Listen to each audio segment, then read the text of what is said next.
Hey guys, what's up? It's Lee here again. I had a request from one of my viewers and one of my subscribers, from Lin Kai-shi. And if I got your name wrong or your screen name wrong, I'm terribly, terribly sorry. But anyway, hey, mwah, um, got a request from her. So, hi Lynn, how are you, baby? It's good to see you. Um, so I got a request from her to do a explanation of fragrances and what to do when you're first starting out to buy fragrances and the different types of perfumes that are out there. So I'm going to do a video on that explains all of that tonight, and I'm going to give you a pretty good breakdown in the allotted time that I can to do a video. Um, First thing that you want to know is there are several different types of fragrance ranges and versions. For example, um, let's pick Chanel Coco. Chanel Coco makes three different versions. They make a parfum, eau de parfum, eau de toilette. The difference between parfum and eau de parfum is usually an eau de parfum is between 10 to 20% concentration. So that means you're getting between 10 to 20% of essential oils and the rest is alcohol and water. So it's going to be longer lasting than, say, an eau de toilette.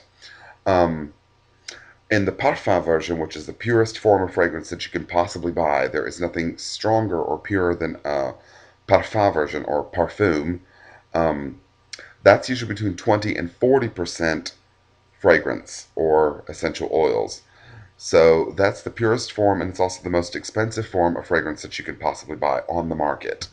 I do have a bottle of Chanel number 5 in Parfum and also Eau de Parfum.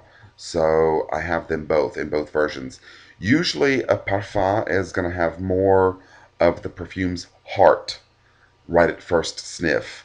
When you first sniff the perfume out of the bottle, when it's a parfum version, you're going to get the heart of the perfume right off the top. You're not going to get the top notes. You're not going to smell the top notes hardly.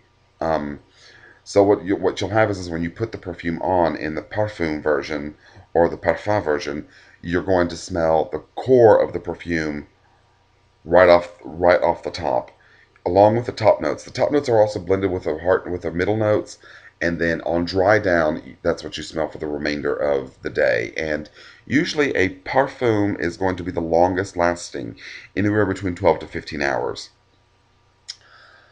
An eau de parfum, on the other hand, is less concentrated than a parfum is, but it's not going to be as long lasting as a parfum is.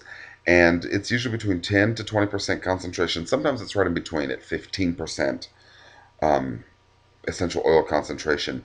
And so you're going to get a life of the fragrance of about 6 to 10 hours, just depending on if you have oily skin or dry skin. Usually, the oilier the skin is, your skin is, the longer lasting your fragrance is going to be. And a lot of times, you can even add Vaseline to the areas that you're going to apply your fragrance, either in a parfum or an eau de parfum version, and it'll last twice as long. So that's um, that's one thing that you can do.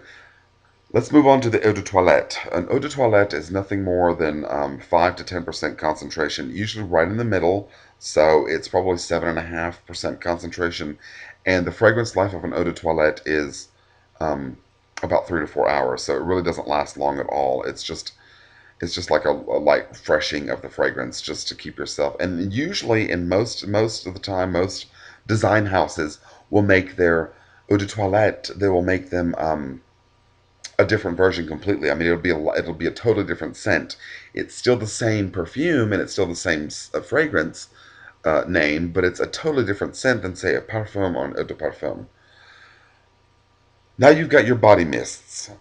Your body mists are what used to be called eau de cologne, and they don't make eau de cologne anymore. And eau de cologne is one of the least concentrated versions of a perfume that you can buy, usually between 1 and 5%, so somewhere right in the middle, so usually 3.5% concentration, and the rest is nothing but water and alcohol. So, since most design houses and perfumers have dropped the name eau de cologne because um, nowadays we associate cologne with men's fragrances, so they've changed it into a body mist, and that's usually all that a body mist is alcohol, water, and 3% concentration of essential oils. Um, So when I buy a fragrance or when I buy a perfume, I always get an eau de parfum version because not all design houses make a pure perfume in their fragrance line. For example, the top sellers, for example, in Chanel, you've got parfum version in Chanel number 5, Chanel Coco, you've got it in Mademoiselle.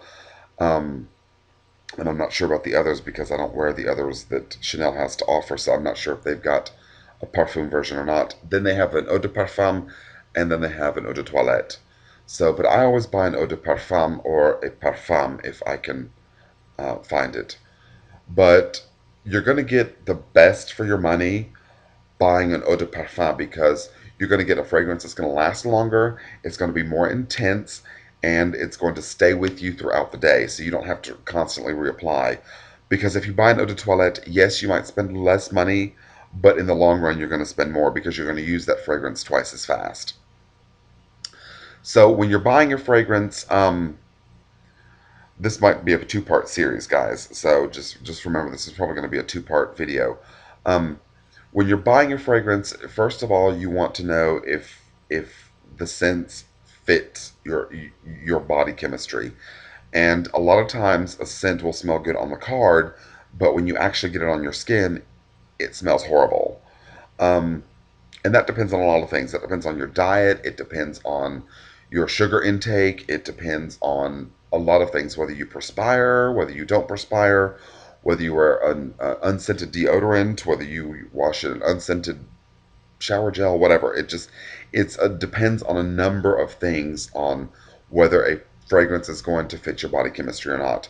For me, for me, a lot of fragrances that are flowery and fruity tend to fit me more. Um, Along with spicy woods, also fit my body chemistry a lot. Anything citrusy or sweet or candy like does not fit me. It just doesn't. It smells totally different on me. So luckily, I'm one of the ones who's got a great body chemistry that I can wear a lot of different types of fragrances, different variations of a fragrance. So I'm lucky for that. But yeah, and she also asked me about recommended uses for a fragrance. That's kind of a hard one to explain, but I'm going to do the best that I can. Usually, your more contemporary fragrances that are on the market that you can find, say, at Walgreens and CVS, Walmart, Target, um, are more of a contemporary use for like daytime or to the office or um, stuff like that. And usually those are in an eau de toilette version. So those are pretty much contemporary. Anything of the higher end brands like Yves Saint Laurent, Chanel, Christian Dior, there's tons of them. Any of your major exclusive department store brand perfumes are more for an evening wear. Like Chanel fragrances are very evening wear, very luxurious, very um, formal. I would say Chanel Number 5, for example, which is my signature scent, is a very formal fragrance. It's recommended for an evening, for a very elegant evening, or for a very elegant date. I would say.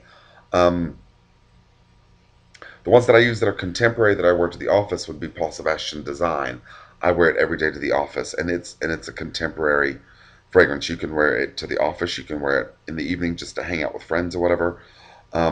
So yeah, you got to get a feel of a perfume. You got to smell it. Get a sample of it. See what you think. If it doesn't smell right, if it doesn't smell right to wear to the office, then I would save it for the evening. If it smells good to wear to the office, then by all means, hey, wear it to the office, or wear it to the restaurant or to the work or wherever it is that you work at. And so yeah, I'm gonna stop this video here, and I'm gonna start on the second part of this because this is already looking like it's gonna go to a two-part video. Stay tuned, I'll be right back.